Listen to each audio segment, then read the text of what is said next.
আসসালামু আলাইকুম আপুরা, কেমন আছো সবাই? আজকে আবারও তোমাদের জন্য আরেকটা ভিডিও নিয়ে আসলাম। আর এটা খুবই ইউনিক একটি ভিডিও। তোমরা চাইলে এটা বানিয়ে তোমাদের ড্রয়িং রুমে রেখে দিতে পারো। খুবই সুন্দর। দেখো, প্রথমে একটা বোতল নিলাম আর বোতলটা দুই পাশে একই সমান করে আমরা কেটে নিব। তারপরে নিচ দিয়ে আমরা এই পাটের সুতা দিয়ে এগুলো আমরা এভাবে সুন্দর করে আঠা দিয়ে গ্লুগান দিয়ে লাগিয়ে নিব। তারপর আস্তে আস্তে পুরোটার মধ্যে আমরা মোড়াবো। আর অবশ্যই গ্লুগান দিয়ে করার চেষ্টা করবো। আর গ্লুগানটা খুবই অল্প দেওয়ার চেষ্টা করবো, কারণ বেশি দিলে গ্লুগান আমরা জানি খুব গরম হয়।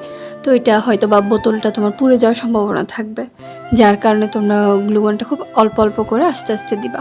দিয়ে আমরা পুরাটা এভাবে সুতা দিয়ে মুড়িয়ে নিব।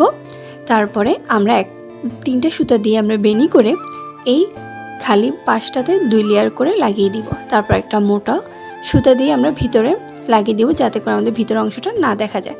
তারপর একটা ঝুট কাপড় নিব, নিয়ে তার উপরে আমরা এভাবে সুতাগুলো সুন্দর করে আটকিয়ে দিব।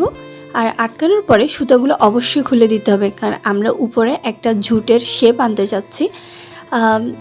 ওই কারণে আমরা এগুলো খুলে দেব। খুলে দেওয়ার কারণে এগুলো একটা চনের মতো দেখা যাবে। দেন উপরে দিয়ে সুতা দিয়ে আটকে দিব, যাতে এগুলো না লড়ে। তারপরে সুতার উপরে আমরা এই কারুকাজগুলো দিতে পারবো। তোমাদের বাসায় যার যেমন আছে সে তেমন দিয়ে সাজাতে পারো। আমি এগুলো দিয়ে সাজালাম। এই তো, এবার ভিতরে কিছু পাথর দিয়ে দিব, যেহেতু এটা আমরা ঝর্ণার সিস্টেম করব, তাই সামনে কিছু পাখি দিয়ে দিলাম। আর মোটর অবশ্যই বসিয়ে দিছি। এখন এটা আমরা লাইনে পানি দিয়ে দিব। পানি দিয়ে এটা লাইনে দিয়ে দিলে এই তো